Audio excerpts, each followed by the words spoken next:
Sir நான் தெரிஞ்சே போய் ஏமாந்துட்டேன். கரெக்டான டிசிஷன் என்னால் எடுக்க முடியலை.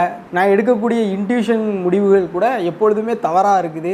ஸோ அதற்கான காரணம் என்ன, ஜாதகம் சொல்லக்கூடிய உண்மை என்ன அப்படிங்கிறத பற்றி பார்க்கலாம். ப்ளஸ் அதற்கான தீர்வுகள் என்ன அப்படிங்கிறத பற்றி நம்ம பார்க்கலாம். அவருடைய ஜாதகத்தில் அவருடைய முடிவு எடுக்கிறது அல்லது அவருடைய டிசிஷன் மேக்கிங் அப்படிங்கிறத பிரதானப்படுத்தக்கூடிய கிரகம் அப்படிங்கிறது புதன். ஸோ அந்த புதன் அப்படிங்கக்கூடிய ஒரு கிரகம் அவருடைய ஜாதகத்தில் நல்ல நிலையில் இல்லை, அதாவது 6, 8, 12 மறைந்திருந்தாலோ அல்லது தீய கிரகங்களோட சேர்க்கையில் இருந்தாலோ அவருக்கு டிசிஷன் மேக்கிங் அப்படிங்கிறது ரொம்ப பிரச்சனைக்குரிய ஒரு விஷயமா இருக்கும். அதாவது தெரிஞ்சே தவறான முடிவு எடுக்கிறது. ஓகேவா? ஸோ அந்த இப்போ டெலகிராம்லலாம் போயிட்டு ஈஸியாக ஏமாந்துடுறாங்க இல்லையா? ஸோ அவங்க ஜாதகத்தெல்லாம் பார்த்தீங்க அப்படின்னா இந்த புதன் அப்படிங்கக்கூடிய கிரகம் ரொம்ப கெட்டு போயிருக்கும். ஒன்று நீசமாக இருக்கும் அல்லது 6, 8, 12 இருக்கும். ஸோ இந்த மாதிரியான சூழலில் இருக்கக்கூடியவர்களுக்கு அவருடைய டிசிஷன் அப்படிங்கிறது ரொம்ப கவலை தரக்கூடிய ஒரு விஷயமாக இருக்கும். ஸோ இதற்கு என்னதான் சார் தீர்வு அப்படின்னு நம்ம பார்த்தோம்னா, திருப்பதி வெங்கடாச்சலபதியை நம்ம தொடர்ந்து வழிபட்டு வந்துகிட்டு இருந்தோம் அப்படின்னா இது சார்ந்த பிரச்சனைகள், அதாவது டிசிஷனில் ஏற்படக்கூடிய பிரச்சனைகள் அப்படிங்கிறது